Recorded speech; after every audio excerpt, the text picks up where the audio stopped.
Now the next topic is angle subtended by an arc of a circle.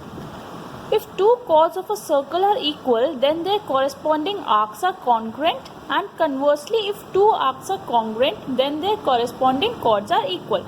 That means, see here in this figure, AB and CD are two chords. Since these are two chords, they are equal chords. Then this arc will be equal to this arc, because we know that the perpendicular distance from the center is equal if there are two equal chords.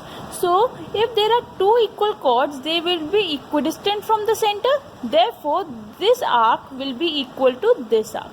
Similarly, if the arcs are congruent, then the chords will also be equal.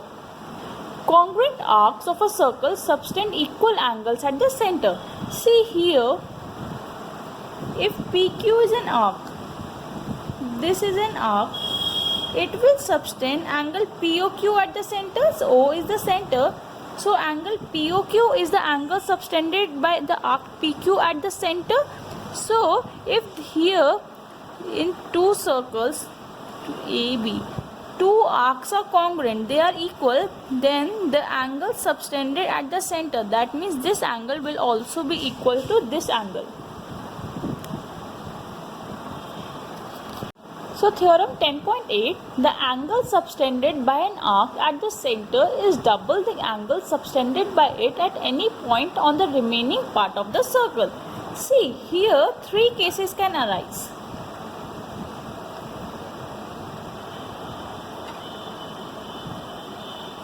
See, if PQ is a minor arc, O is the center of the circle, and A is a point on remaining part of the circle.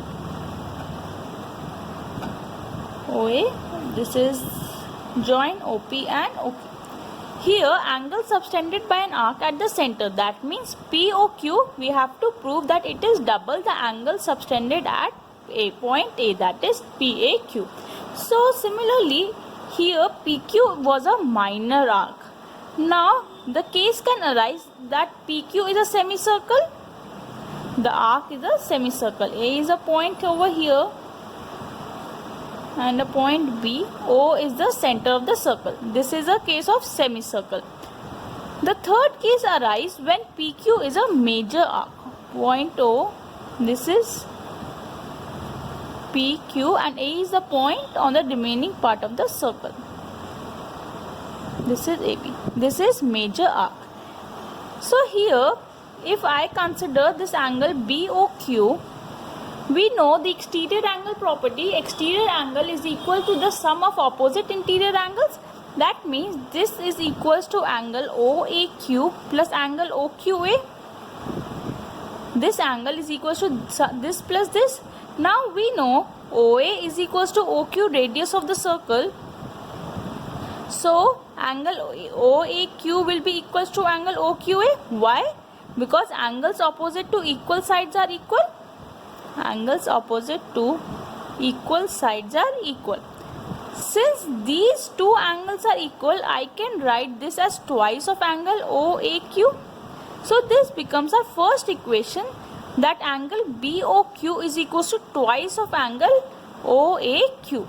Similarly, when I talk about angle BOP, this angle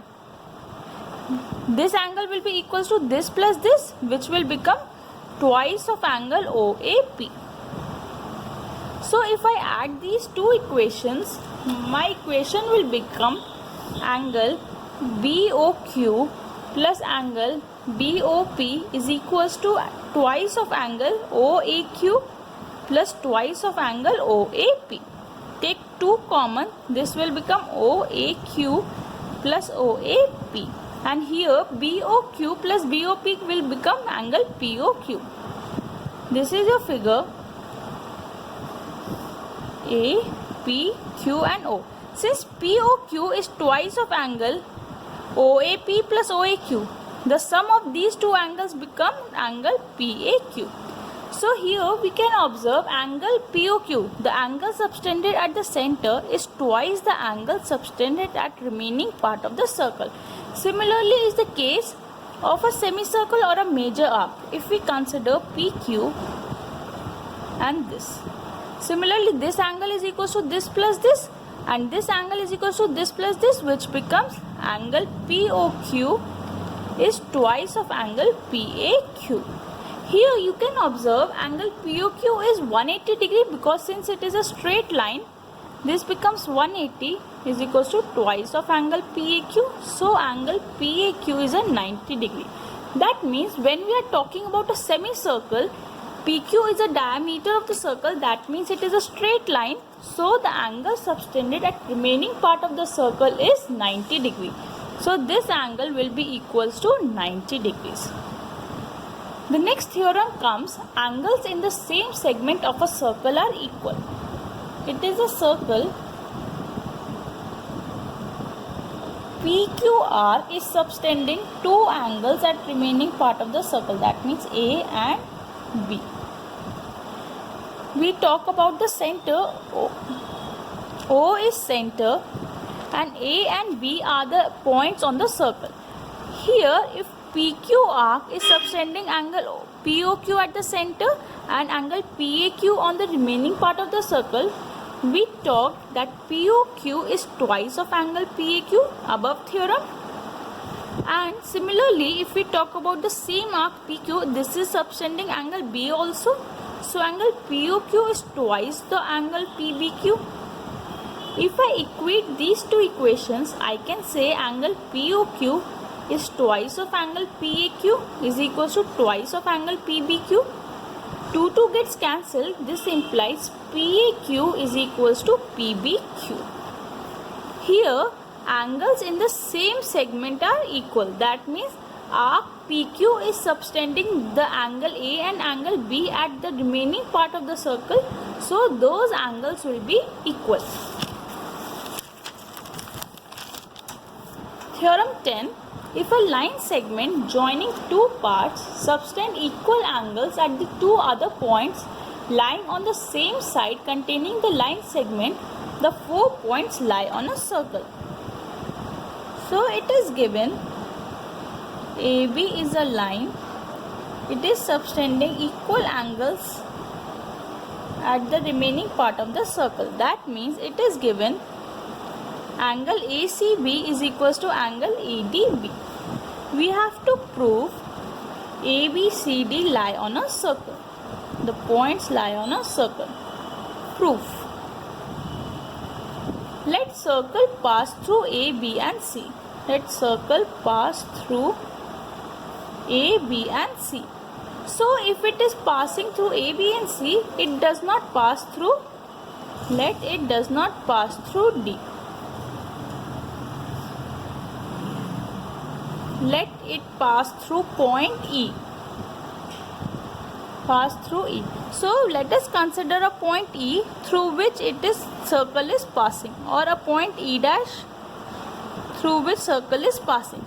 Since circle is passing through point C and E and AB is the same common arc, this gives me angle ACB is equals to angle AEB, because angles in the same segment are equal. Same segment are equal. But it is given angle ACB is equals to angle ADB. ADB it is given. This implies angle AEB is equals to angle ADB, and this is possible if and only if E coincides with D, because two angles are equal. Then only it will be possible, because points are same E and D. If they coincide, then only two angles can be equal. This implies E coincides with D. Similar is the case with E dash. E dash will coincide with D.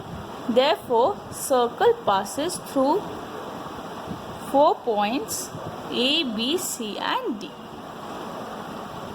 Hence, proof. So, if the angles are equal, they are lying on the circle, and if their points are lying on a circle, angles in the same segment will be equal. Thank you.